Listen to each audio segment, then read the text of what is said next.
Magandang araw. Ako si Dr. Andres Tan, isang propesor sa endocrinology sa UP Philippine General Hospital. Naranasan niyo na bang makaramdam ngang kaba tuwing gabi bago matulog? Nakisip kong ligtas pa ba kayong gigising kinabukasan, hindi ba kayo nakalala kung makakadalo pa kaya kayo sa kasal ng inyong pamangkin at alam niyo ba ang olive oil na nasa inyong kusina ay maring magprotekta sa inyong kalusugan, ngunit maaari rin na itong makasira? Nakakalungkot isipin na siyam sa 10 nakatatandang Pilipino ang gumagamit ng olive oil sa maling paraan. Nangangahulugan ito na sa loob ngang 5 taon marami sa kanila ang maaring harapin ang malalang komplikasyon tulad ng stroke, sakit sa puso at alta presyon. Ngunit may magandang balita. Kung susundin ninyo ang tamang pamamaraan na ituturo ko sa videong ito, maaring magbago ng buo ang resulta. Batay sa mahigit 30 taon kong karanasan sa panggagamot ng mga malalang sakit, ibubunya ko ang katotohanan. Ayaw ipaalam ng industriya ng medisina at mga kumpanya ng gamot ang tunay na kapangyarihan ng olive oil. Maring mahirap paniwalaan, ang aking lola ay nakasakit sa puso sa edad na 88, ngunit ang aking lolo sa parehong edad ay ginamit ang gintong batas ng olive oil na itinuro ko, kaya naman nabuhay siya ng malusok hanggang 97 taong gulang at pumanaw ng mapayapa. Isang maliit na pagbabago lamang ang nakdulot ng napakalaking pagkakaiba. Ngayon, nais kong ibahagi sa inyo ang sikretong iyon. Kung susundin ninyo ito ng hakbang-hakbang, malusok ninyong masasaksiyan ang pagtatapos ng inyong apo, ang unang salita ng inyong apo sa tuhod at napakaraming masasayang sandali ng pamilya. Sa huling bahaging video, ibubunya ko ang gintong formula na bunga ng 30 taon kong pananaliksik.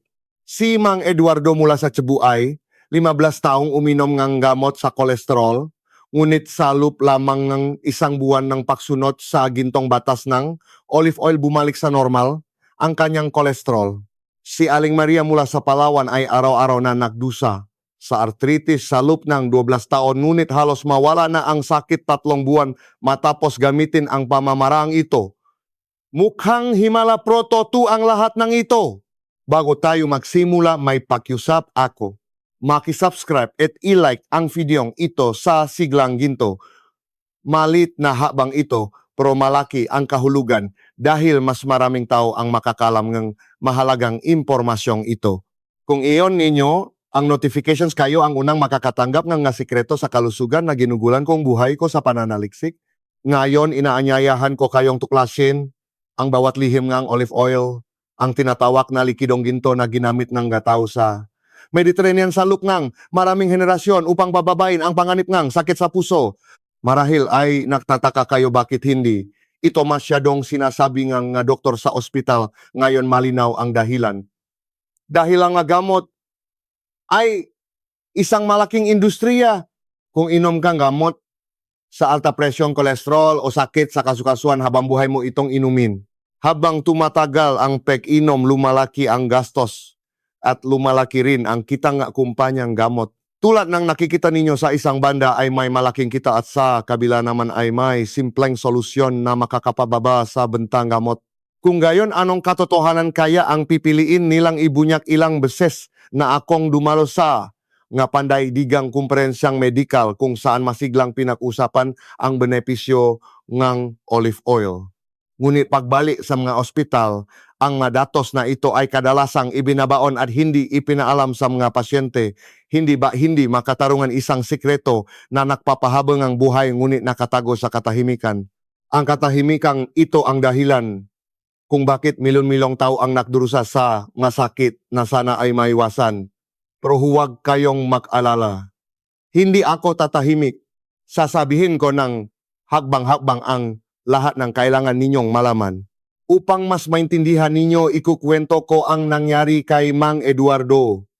Pumalo ng mahigit 300 ang kanyang kolesterol para siyang may bitbit na ticking time bomb sa katawan. Anumang oras ay pwede siyang ma-stroke o atakehin sa puso.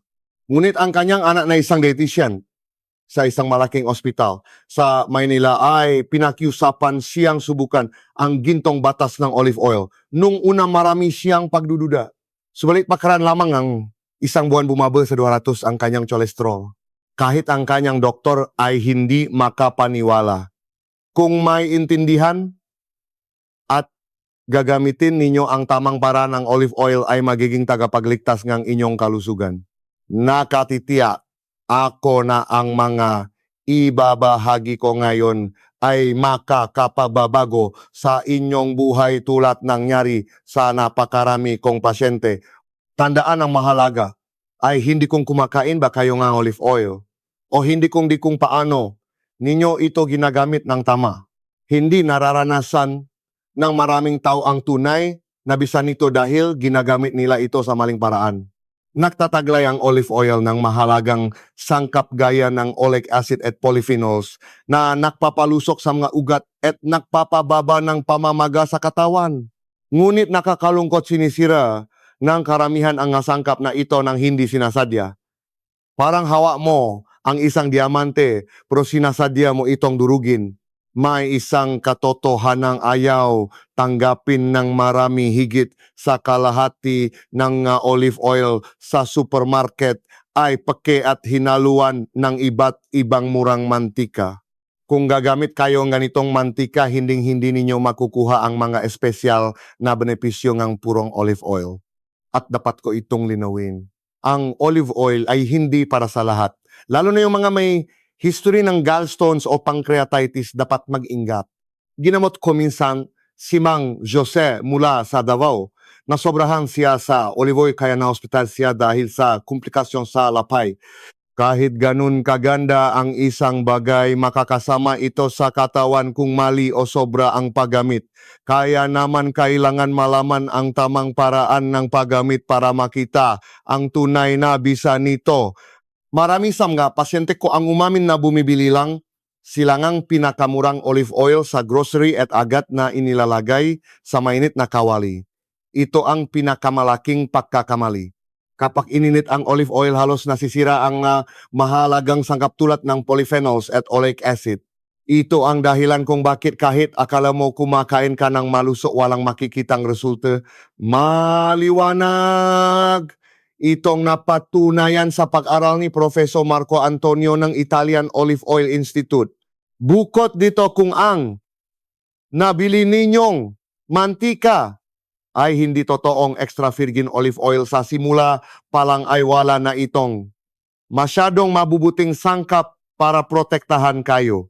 Ang problema hindi alam ngang karamihan kung paano kilalanin ang totoo at peke kaya gumagamit sila ngang pekeng olive oil sa pag-akalang puro ito. Nag-eksperimento ako nun sa UPGH at lumabas na ang kalusugan ng ugat ng pasyenteng gumamit ng tunay na extra virgin olive oil ay 3 beses na mas mabuti kaysa sa nga gumamit ng peke. Napakalaking pakakaibang ito. Hindi lang iyon, mahalaga rin ang paraan ng pag-imba sa pananaliksik namin ni Dr. Luis na Madrid University. Nalaman namin na na expose sa liwanag init at hangin ang olive oil, mabilis itong nasisira at nagiging masama pa nga sa kalusugan. Ang panis na mantika ay hindi nagamot kundi nagiging sanhi pang ang pamamaga sa loob ng katawan. Pinayuhan ni Dr. Luis na dapat itabi ang olive oil sa madilim at malamig na lugar at laging sarhan ng maigi ang takip. Ngunit karamihan ay may ugaling ilagay ang mantika sa ibabaw ng lababo, isang lugar kung saan madali itong masira ng liwanag at init. Ngayon ikukwento ko sa inyo si Lola Rosa mula sa Bohol. Higit 15 taon siyang nakdusa sa arthritis. Nang mapakinggan niya ang payo ko, bumili siyang tunay na extra virgin olive oil, itinabi ng tama at ginamit sa tamang paraan. Sa loob lamang ng 1 buwan halatang nabawasan ang pamamaga at matapos ang 3 buwan ay halos nawala na ang sakit. At pagkalipas ng 6 na buwan, nakakapaglakat-lakat na siya ng comfortable kasama ang nga apo. Mangiyak-ngiyak siyang sinabi sa akin, parang nabuhay ulit ako. Kapag lumalabas kasama ang mga apo ko, hindi ko na kailangang maalala sa pananakit ng binti na pakasaya ko at tinanong niya rin kung bakit hindi ituturo sa mga ospital ang ganito kasimpol ngunit epektibong paraan. Sa totoo lang dahil karamihan sa amin ay naturuan sa sistemang nakasentro sa gamot. Madalas naming isinasantabi ang mga natural at abot kamay na solusyon. Subalit dahil nakita ko mismo ang nakamamanghang pagaling ng marami kong pasyente, hindi na ako pwedeng manahimik pa. Ito ang dahilan kung bakit na desisyon akong sabihin sa inyo ang katotohanan ngayon. Kapag gumagamit ng olive oil, may pinakamahalagang bagay na dapat isaalang-alang ang temperatura. Kapag ininit ang olive oil ng higit sa 160 degrees, lahat ng mahalagang nutrition ay masisira. Kaya hindi kayo dapat magprito gamit ang olive oil. Kahit sa paggisa, pinakamabuti itong gamitin sa napakahinang apoy. Pinatunayan ng isang pag-aral sa University of Athens sa Greece na ang epekto nitong labanan ang pamamaga ay tumataas ng hanggang 10 beses kapag hindi ininit at kinain ng hilaw. Ang pinakamagandang paraan ay ibuhos ito ng direkta sa salat o ipahid sa tinapay. Ngunit may dapat pakaingatan, mapanganib kung inumin ninyo ito ng sobra-sobra. Lalo na yung may history ng gallstones o acute pancreatitis, kailangan ninyong mag-ingat at kumonsulta sa doktor bago ito gamitin. Kahit gaano kaganda ang isang bagay ubra, lamang ito kung gagamitin sa tamang paraan at tamang dami. Ngayon ay naiintindihan na ninyo ang batayang paraan upang maging epektibo ang olive oil. Subalit hindi pa ito sapat. Ang mas nakakabilib ay kung paano ito ipinapares sa ibang pagkain. Kung papalakpasin ninyo ito, hindi ninyo makukuha kahit kalahati ng benepisyo ng olive oil. Ngayon, ibabahagi ko ang resulta ng mahigit 30 taong pag-aral at ang sikretong nagligtas ng maraming pasyente.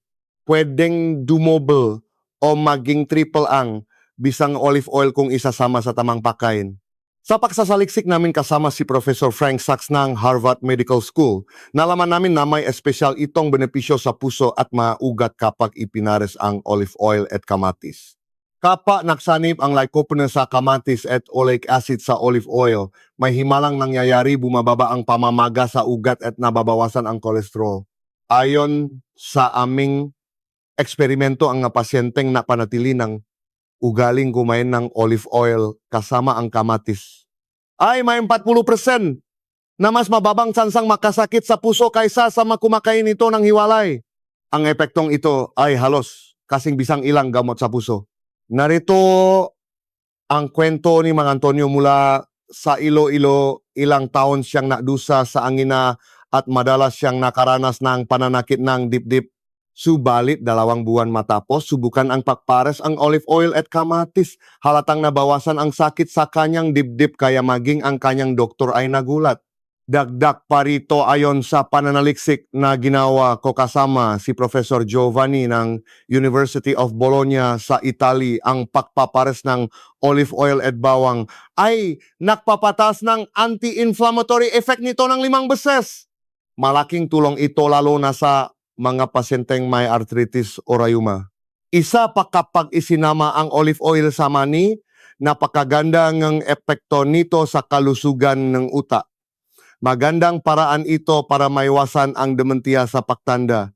Ayon sa isang pag-aral ng University of Barcelona sa Spain, ang taong madalas na makasamang kumakain ng olive oil at mani ay may 60% na mas mababang panganib na makadementia.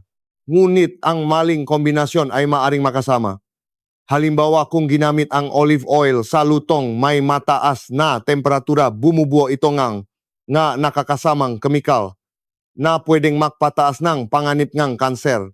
Gayon din kung kakainin ang olive oil ng sobra at isasabay sa mga dairy product, tataas ng husto ang kalorya na pwedeng maging sanhi ng pagtaba. Marami rin akong nakausap na pasyenteng naniniwala na mas masusustansya kung marami ang iinumin. Ngunit napakamapanganib ngang pag-isip na iyon. Halimbawa rito, si Mang Ricardo mula sa Bacolod. Napanood niya sa TV na Nakakapahaba raong buhay ang pek-inom araw-arong olive oil, kaya uminom siyang isang buong baso araw-araw. Pero lumipas ang 3 buwan na ospital siya dahil sa matinding pananakit ng tiyan at nasuri na may acute pancreatitis. Sa aming pag-aral din sa ospital, lumalabas na kapag uminom ka ng maramihang olive oil, ng isahan lubos itong magpapahirap sa lapay at pwedeng humantong sa mga hindi inaasahang resulta. Malinaw pa rin sa alala ko, si Mang Roberto mula sa Cagayan de Oro nang hawakan niya ng mahigpit ang kamay ko habang nanginig ang boses, gusto ko lang namang maging mas malusog, pero habang nagsisikap ako lalong lumalala ang sakit ko. Dinurog nito ang puso ko. Naalala ko rin si Lola Carmen mula sa Maynila dahil nang hihinayang ginamit niya ang olive oil ng paulit-ulit pampirito. Nung una naisip niya na sayang dahil mahal ito kung itatapon lang. Subalit dahil sa gawaing ito, nagkaroon siya ng matinding pamamaga sa maugat na nagpataas pa sa panganib na siya ay ma-stroke. Umiyak niyang sinabi sa akin, hindi ko alam na ang itinuring kong gamot ay magiging lason. Tandaan ninyo, ang olive oil ay mabuti lamang kapag ginamit ng tama. Hindi porket madami ay mabuti, dapat itong inumin sa tamang sukat sa tamang oras at ibagay sa kondisyon ng katawan. Nabanggit ko na kapag isinama ang olive oil sa ibang pagkain, dodoble o titriple ang bisa nito, pero hindi lang ito sapat. May isa pang mahalagang kadahilanan at ito ay ang oras ng pag-inom. Kung mamimiss ninyo ang impormasyong ito, maging ang pinakamagandang olive oil ay magbibigay lamang ng kalahati ng epekto nito. Ito ang conclusion ko mula sa ilang taong pananaliksik na kasama pa sa aking doctoral thesis. Pagkatapos ng 30 taong pagsubaybay sa datos ng libu-libong pasyente, may nadiskubre akong ikinagulat kahit ng larangan ng medisina nakbabago ng husto ang bisa ng olive oil base sa kung kailan ito iniinom. Sa pagsusuri namin ni Professor Pierre Dubois ng Lyon University sa France, na kumpirma namin na nag-iba ang paraan ng pag-absorb ng katawan sa oleic acid at polyphenols depende sa oras ng pag-inom. Umabot pa ng 4 na beses ang pagkakaibangang bisa ka pa ininom ito nang walang laman ang tiyan kumpara sa kung ininom ito pagkatapos kumain. Lumabas sa pag-aral na nakukuha ang pinakamagandang epekto kapag uminom ng isang kutsara ng olive oil tuwing umaga bago pa man kumain. Tumaas ng 50% ang kakayahan nitong linisin ang ugat at bumaba ng 30% ang pamamaga. Kasing bisa itong ilang karaniwang anti-inflammatory na gamot. Sa kabilang banda, maaring makasama kung iinumin mo ito sa gabi o matapos kumain ng marami. Ipapawento ko sa inyo si Mang Fernando mula sa Cavite. Sinabi niya sa akin, Doc, dahil alam kong maganda ang olive oil, uminom ako ng isang kutsara gabi-gabi matapos kumain. Okay naman, nung una bro, kalaunan ay lagi ng bloated at hindi matunawan ang tiyan ko. Pagpapacheck up ko, nalaman kong may fatty liver ako. Sobra akong nadismaya. Bakit ba walang napapaliwanag ng mga ganitong bagay nang mas maaga na konsensya ako sa narinig ko? Ang totoo, ang olive oil ay isa pa ring mantika at taba. Kapag ininom mo sa maling oras, lalo na sa gabi, mahihirapan ang atay mo at may ipon ang kalorya na magre-resulta sa pagtaba o fatty liver. Matapos ang 30 taong pag-aral, buong tiwala kong masasabi ito ang pinakamagandang oras ng pag-inom ng olive oil ay sa umaga bago kumain gamit ang isang maliit na kutsara. Ito ang sandali kung saan mas epektibong ma-absorb ng katawan ang mantika para linisin ang ugat at lumika ng mabisang anti-inflammatory effect. Ang pangalawang pinakamagandang oras ay sa pananghalian, lalo na kung ihalo mo sa salad o lutong gulay upang mas ma-absorb ang mga fat-soluble vitamin sa katawan. Ang dapat naman iwasan ay sa gabi o pagkatapos ng mabigat na pagkain. Sa oras na ito ay sagat na ang trabaho ng atay mo, kaya kung dadagdagan mo pa ang olive oil, mapapabigatan ito at magiging sanhi pa ang pinsala paglipas ng panahon. Na sa isang eksperimento na isinagawa sa UPBGH, tumaas ng 40% ang flexibility ng ugat ng mga pasyenteng may sakit sa puso nang uminom sila ng olive oil nang walang laman ang tiyan sa umaga. Ang resulta ay halos kapantay ng pampaluwak ng ugat na madalas ireseta ng doktor. Malinaw na patunay ito na kapag ininom sa tamang oras ang olive oil ay magiging natural na panlunas para sa ating kalusugan. Hayaan ninyong ikwento ko si Lola Teresita mula sa Pampanga. Sabi niya sa akin pagkasabi sa akin na may high blood ako, natakot talaga ako. Depressed ako kasi naisip kong habang buhay na akong inom ng gamot. Subalit gaya ang sabi mo, Dok, sinubukan kong uminom ng isang kutsara ng olive oil tuwing umaga bago kumain. Hindi ako makapaniwala, pero matapos ang 3 buwan ay bumaba mula 165 tungong 132 ang dugo ko. Maging ang doktor ko ay nagulat. Hindi lang iyan maging mas mabisang epekto kung ipares ang olive oil sa mga susustansyang gulay. Kapag isinabay sa kamatis, broccoli o spinach, mas madaling na-absorb ang sustansya at kapansin-pansing nagiging mas malusog ang mga ugat. Ayon sa aming pananaliksik, mas mataas ng 6 na beses ang sansang guminhawa ang kalusugan ng pasyenteng madalas magpares ng olive oil at gulay. Mga kaibigan, natalakay na natin ang pinakamagandang oras sa paggamit ng olive oil. Subalit may isa pang napakahalagang sikreto na halos wala pang nakakaalam. Ang hindi lahat ng olive oil ay pare-pareho.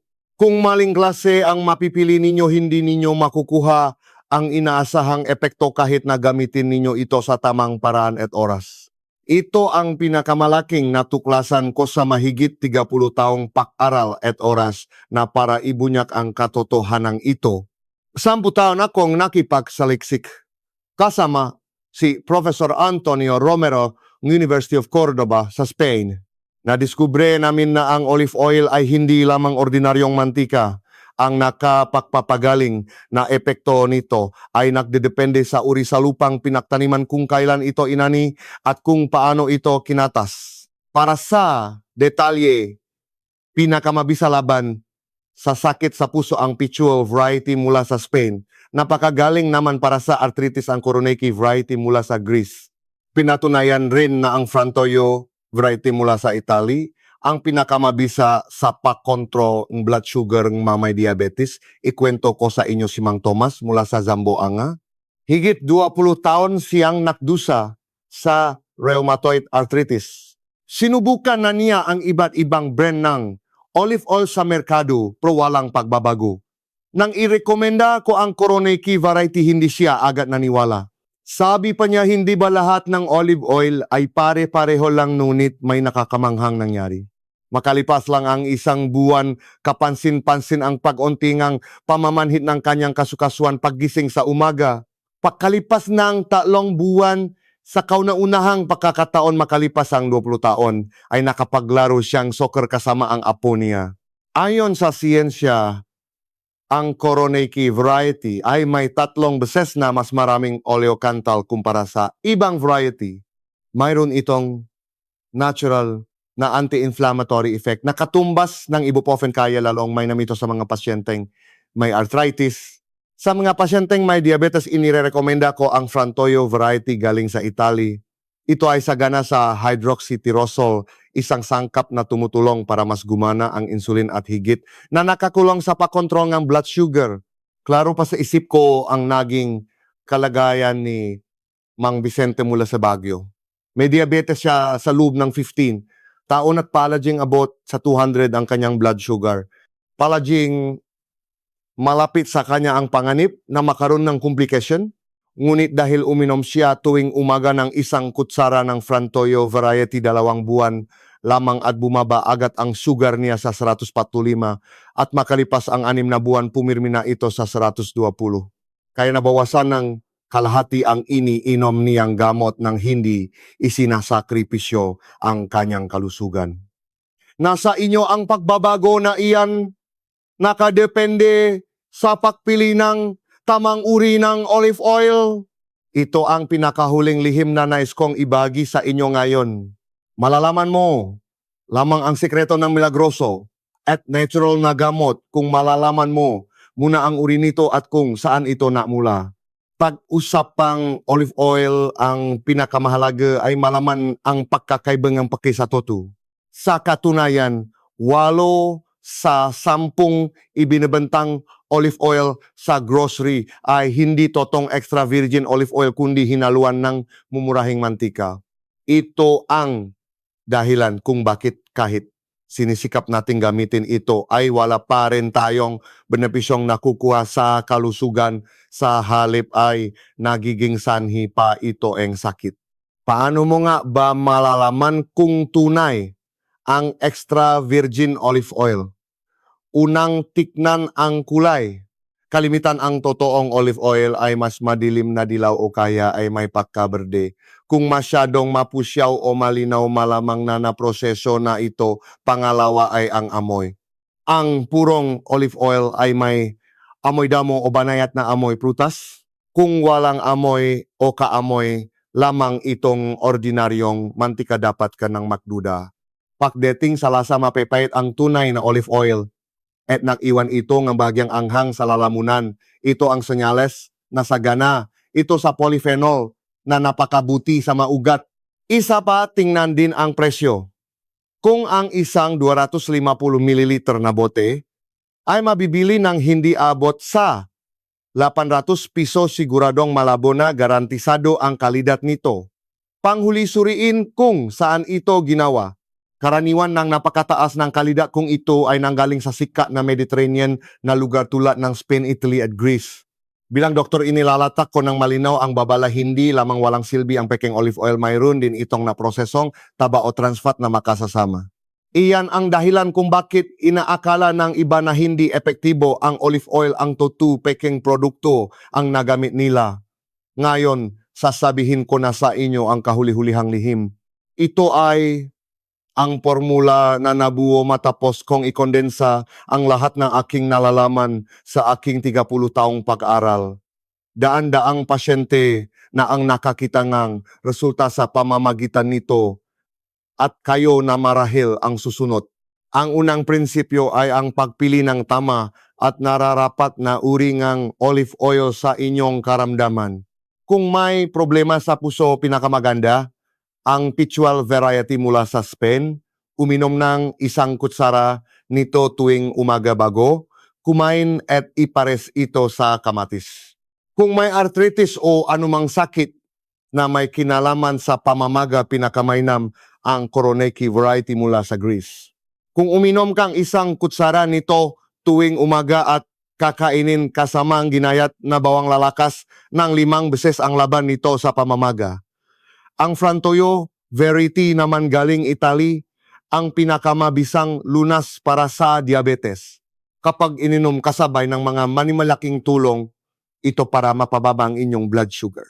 Kung iniwasan niyo naman ang dementia, kahit anong variety ng olive oil kasama ang mani ay pwedeng malaking tulong para iprotekta ang utak ninyo. Gamit ang lahat ng pananaliksik na ito, ginawa ko ang gintong formula ng olive oil ni Dr. Andres Tan. Narito ang nakapaloob: 1 kutsara ng purong extra virgin olive oil, 3 piraso ng cherry tomato S na magpoprotekta sa inyong nga ugat sa puso, kalahating gayat ng bawang para mabawasan ang pamamaga at 1 dakot ng halo-halong mani para sa utak ninyo. Napakadaling gawin nito. Uminom lamang muna ng 1 kutsara ng olive oil paggising sa umaga na wala pang laman ang tiyan. Matapos ang 5 minuto, maaari nang kainin ang kamatis, bawang at mani. At makalipas ang 30 minuto, maaari na kayong mag-almusal tulad ng nakagawian ninyo. Nakakabilib ang aking resulta. Sa nga pasyente ko na sumunod sa formulang ito, bumaba ng 30 puntos ang average nilang blood pressure, bumaba ng 50 puntos ang cholesterol, nabawasan ng 40 puntos ang blood sugar at bumaksak ng halos 60% ang nga test nila sa pamamaga. Labis na natuwa si Lola Elena mula sa Batangas na naging tapat sa formula sa loob ng 6 na buwan, doktor, na hinto ko na ang 25 taon kong pag-inom ng gamot sa blood pressure. Ngayon nakakasama ko na ang mga apo ko sa pamamasyal at umakyat na din ako ng bundok na hindi man lang inaalala ang pagkapagod. Hindi ko akalaing makararamdam ako ng ganitong pagiging maluso sa ganitong edad. Siyempre, may mga dapat pakaingatan. Dapat magpakonsulta muna sa doktor kung ikaw ay may gallstones bago ito subukan. Ang may karanasan naman sa akute pancreatitis ay kailangang magsimula ng paunti-unti lamang. Lalo ring dapat mag-ingat kung ikaw ay may blood clotting disorder.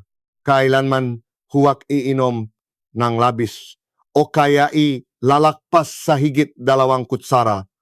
Mahalaga rin na alam kung paano itatabi ng tama ang olive oil. Dapat ito ay nakaimba sa isang madilim at malamig na lagayan, iwasang masikatan ng araw at laging sarhan ng mahigpit ang takip pagkatapos gamitin.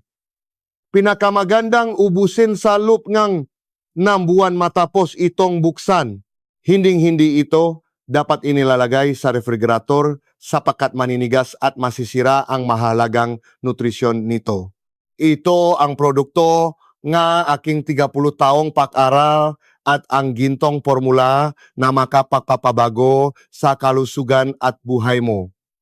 At ngayon, nasa kamay mo na ang lihim. Pero gusto ko ring maging tapat sa inyo.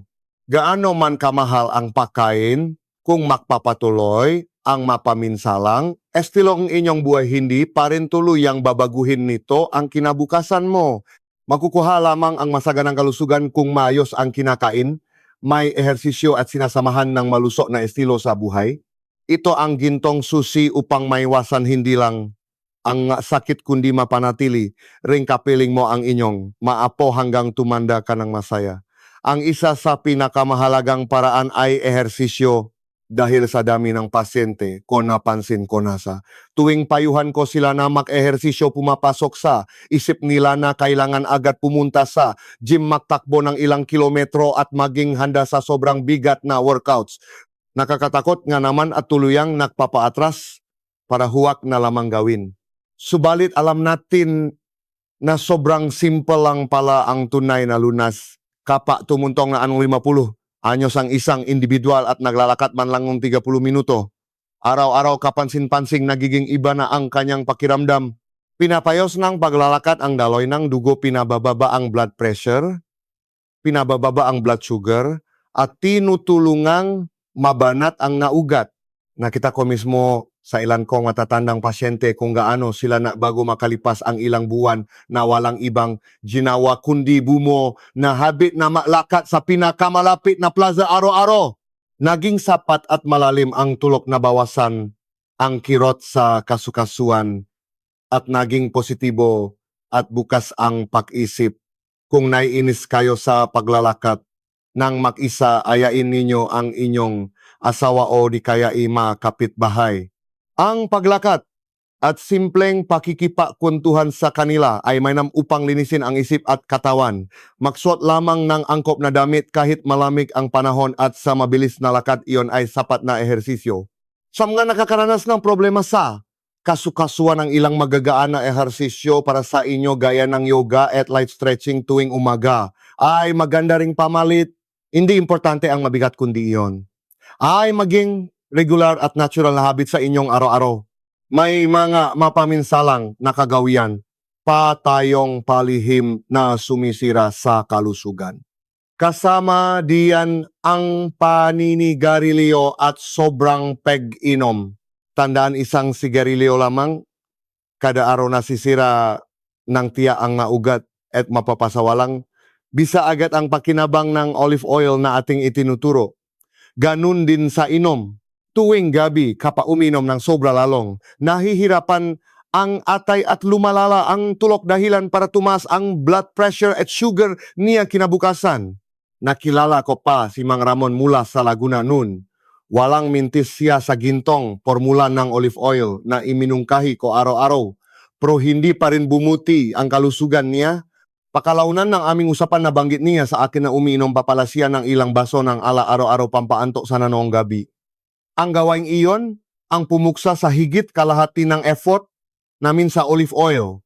Nang tuluyan niyang nahinto ang alak at sa halip ay regular na uminom ng olive oil habang naglalakad araw-araw, kapansin-pansing bumuti ang kalagayan niya. Ang isa pang masamang gawain ay ang laging nakaupo ng matagal. Maraming matatanda sa atin ang kadalasang nakahilata at palaging nanonood ng TV o gumagamit ng smartphone nang hindi man lang gumagalaw. Tandaan, nakadisenyo para sa ating katawan ang gumalaw. Kapag palaging nakaupo, sumasama ang daloy ng dugo at madaling mamu ang dugo dahilan upang tumaas ang risk sa heart attack at stroke. Bukod dun, pinaghihina din nito ang kasukasuan ng buto. Kaya palagi kong pinapayuhan ang aking mga pasyente matapos umupo sa loop ng 1 oras, tumayo man lang kahit 5 minuto upang maglakad o mag-stretching. Kahit isang simpleng galaw kapak, naipon malaki ang magiging epekto. Bukod dito, ang stress at kakulangan sa tulog ay lihim na kawedi nga kalusugan. Pagtuntong ng 50 anyos dumadami, ang inaalala natin gayangang ating mga anak pinansal at mga sakit. Ngunit tandaan ninyo, hindi nito mareresolba ang problema, bakus ay palalain lang ang sakit. Kapag na-stress, ang katawan naglalabas itong hormones na nagiging sanhing pamamaga, kaya tumataas ang blood pressure at nasisira ang ugat. Kapag kulang sa tulog, bumabagal ang paggaling, humihirap kontrolin ang blood sugar at mabilis ding humina ang memorya. Kaya palagi kong binibiyang diin, ituring ninyo ang pagtulog bilang pinakamabisang gamot na libreng nakukuha. Matulog ng maga, patayin ang inyong cellphone at matulog ng mahimbing sa tahimik at malamig na paligid. At isa pa yung ugaling mabilis kumain at walang kontrol sa diet. Marami sa inyo ang masyadong mabilis kumain, kumakain ng napakaraming white carbs at pulang karne habang kulang sa magulay. Ang ganitong gawain ay nakpapahirap sa tiyan at madaling nakpapataas ng blood sugar at cholesterol. Palaging tatandaan, ang olive oil ay isang bahagi lamang. Para makuha ang pinakamataas na epekto nito, dapat sabayan ito ng balanseng pagkain. Damihan ang gulay at isda, bawasan ang pulang karne at matamis na asukal. Mga kaibigan, hindi maayos ng isang iglap ang mga masasamang ugaling ito. Dapat gawin ito ng dahan-dahan ngunit tuloy-tuloy araw-araw. Magsimula kayo sa pinakamaliit. Maglakad ng 10 minuto. Bawasan ng 1 baso ang inuming the alcohol, patayin ang TV ng mas maaga para makatulog ng higit na 1 oras at nguyain ang inyong pagkain ng mas matagal. Kahit mukhang maliit na hakbang, kapak ginawa niyo itong regular, malaking pagbabago ang idudulot nito sa inyong kalusugan. Nakita ko sa napakaraming pasyente na nasa edad 60 at 70 na nakatanggap nga nakakabilib na resulta matapos nilang baguhin ang kanilang pamumuhay. Mayroong nakahinto ng kanyang paninigarilyo matapos ang 40 taon, kaya naging mayos at kalmado ang puso. May iba namang gumamit ng paglalakad upang bumaba ang timbang, kaya ngayon imbes na mataas na dosage ay nakalahati na lamang ang kinakailangan nilang gamot sa high blood. May pasyente ring naging masipak sa paggawa ng stretching, kaya ngayon ay wala ng sakit sa balakang kapag yumuyuko para magsintas ng sapatos. Kung pagsasamahin ang lahat ng 3 saliktamang nutrisyon kasama ang olive oil, sapat na ehersisyo at ang pagtatanggal sa maling nakagawian, makikita ninyong mag-iba araw-araw ang inyong katawan. Hindi lang bubuti ang kalusugan ninyo, gagaan din ang inyong isipan at lalong makakaroon ng saysay ang inyong buhay. Hindi na ninyo kailangang mangamba kung makakadalo ba kayo sa graduation ng apo o sa unang karawan ng apo ninyo sa tuhod. Bilang kapalit buong pagmamalaki at masaya, ninyong sasalubungin ang inyong pagtanda ng may lakas at sigla. Nga kaibigan, kalusugan natin ang pinakamahalagang yaman na mayroon tayo. Huwag natin itong sayangin at sirain ng dahil lang sa matagal ng nakagawiyang masasamang gawi. Simulan ninyong baguhin ngayon, dahan-dahan subalit tiyak.